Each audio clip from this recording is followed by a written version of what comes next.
आज मैं आपको बताऊंगा कि आपको अपनी स्टडी कैसी करनी चाहिए या फिर कैसे आपको पढ़ाई करनी चाहिए कि आप लंबे समय तक पढ़ी हुई चीज़ों को याद रख सकें। तो ये कुछ सीक्रेट टिप्स हैं जो आपकी बहुत हेल्प करेंगे आपकी स्टडी में फ़ोकस करने में कि आप किस तरीके से अपनी स्टडी को पढ़ सकते हैं, याद कर सकते हैं और लंबे समय तक याद भी रहेगा। तो इन सभी चीज़ों को आपको बारीकी से समझना होगा और एक अच्छे तरीके से सूझबूझ करके आपको इसके साथ स्टडी करनी होगी ताकि आप एक बेहतर लाइफ या आसानी से किसी भी स्टडी में याद कर सकें और लंबे समय तक याद भी रहे। तो चलिए शुरू करते हैं। मेरी पहली बात, हमेशा जब भी स्टडी करने बैठें तो अपने मन को शांत रखें। किसी भी चीज़ की प्रॉब्लम या किसी भी अतीत में हुई बातों को लेकर दिल पर लेकर न बैठें बल्कि मन को शांत रखें।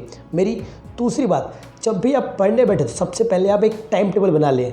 सबसे पहले टाइम टेबल बना लें क्योंकि टाइम टेबल ही आपको बताता है कि आपने कौन से विषय की स्टडी कर ली है और कौन से विषय की स्टडी अब भी बाकी है और आपने कौन से विषय की स्टडी 2 बार कर ली है, कोई स्टडी आज भी एक बार भी छुई नहीं है। तो इसलिए सबसे पहले आप टाइम टेबल बनाएं। मेरी तीसरी बात, अगर आपको कुछ चीज़ें इलेक्ट्रॉनिक चीज़ें जो आपको डिस्टर्ब करती हैं जैसे मोबाइल हुआ, टीवी हुआ या फिर कोई भी म्यूज़िक हुआ, तो उन सभी चीज़ों से थोड़ा दूर रहें क्योंकि ये चीज़ें आपको डिस्टर्ब कर सकती है, आपको बार बार इनकी ओर आकर्षित कर सकती है। इसलिए जहाँ तक हो सके तो इन चीज़ों से दूरी बनाकर ही रखें। मेरी चौथी बात, जिस जगह पर भी आप बैठ रहे हैं उस जगह का चयन इस तरीके से कीजिए कि वहाँ पर आपको डिस्टर्ब करने वाले लोग ना आने चाहिए या फिर किसी रोड की साउंड की आवाज़ उस जगह पर ना आती हो। ऐसे जगह का चयन करें ताकि आपको शांत वातावरण मिले, एकाग्रता मिले उस चीज़ को पढ़ने में और याद करने के लिए। मेरी पांचवी बात, हमेशा अगर आप अकाउंट की या फिर मैथ की चीज़ सॉल्व कर रहे हैं तो आप कानों में ईयरफोन लगाकर हल्की म्यूज़िक पे भी मैथ से चीज़ों को सॉल्व कर सकते हैं क्योंकि ये आपकी बहुत हेल्प करेंगे किसी भी चीज़ों को समझने में और समझाने में। तो म्यूज़िक भी कई बार हमारी स्टडी में हेल्प करता है।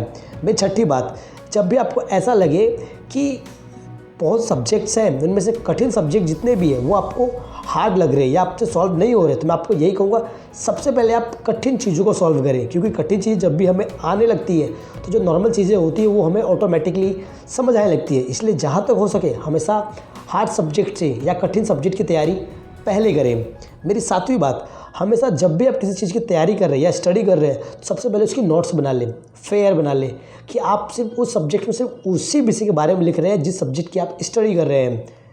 इसलिए नोट्स बनाना बहुत ज़रूरी है ताकि आप दोबारा जब भी इस टॉपिक पर आओ तो उस सब्जेक्ट को खोलते ही आपको उस सब्जेक्ट की सारी जानकारी मिल जाए कि आप क्या पढ़ने वाले हो आज या आपने कितनी चीज़ें पढ़ ली है। इसलिए नोट्स बनाना बहुत ज़रूरी है। मेरी लास्ट आखिरी 8वीं बात, आप हमेशा जब भी मॉर्निंग में सुबह उठे तो योगा या व्यायाम जरूर करें क्योंकि योगा और व्यायाम आपके मन को शांत रखता है, किसी भी चीज़ को समझने में या उलझाने में नहीं रखता बल्कि समझाने में ज़्यादा रखता है। इसलिए योगा और व्यायाम पर ज़्यादा ध्यान दें क्योंकि ये आपकी एकाग्रता को बनाए रखता है और आपकी स्थिर रहने की जो शक्ति है उसको बनाए रखता है। इसलिए आप योग और व्यायाम पर ज़्यादा फोकस करें। तो ये 8 चीज़ें हैं, अगर आप रोज़ करते हो तो आपको हर चीज़ें लंबे समय तक याद भी रहेंगी और पढ़ा हुआ एक लंबे समय तक आपको याद भी रहेगा और आप इन सभी चीज़ों को समझ सकते हैं और इन सभी चीज़ों से सीख सकते हैं। तो चलिए मिलते हैं कुछ नए वीडियो में फिर से। और हाँ, अगर आपको इन 8 टॉपिक्स में से कोई टॉपिक आपको सबसे बेहतर लगा हो या सबसे ज़्यादा पसंद आया हो तो आप हमें कमेंट बॉक्स में ज़रूर बता सकते हैं कि इन 8 टिप्स में से सबसे बेहतर